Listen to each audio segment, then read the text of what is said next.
Alamin ang unang hatol sa aktingan ng Lumuhod Ka sa Lupa Cast. Bagay rin po pala si Sara Labati tsaka si Kiko Estrada. Kailangan mo na umalis. Hindi kita iiwan. Pangako ko sa'yo, makikita pa tayo ulit. Hindi ko kilala si Kiko Estrada dati, pero yung napanood ko yung action scene niya, humanga ako. Titignan ko kung ano magiging ending, kung ano mangyayari sa kanilang dalawa. Pahanap mo na yung hayop na kidnapper na yan. Nakaka-excite po kasi mapapanood ko na rin po si Ricardo Versosa at saka si Mark Anthony Fernandez. Aabangan ko po yung mga action scenes po nila. Siyempre, abangan ko yan si Ricardo Versosa kasi idol ko yan. Batikan ng artista. Handa mo yung mga bata mo.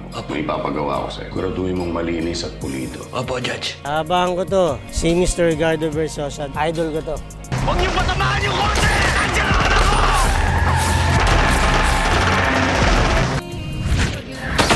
Weekdays, 2:30 p.m. sa TV5.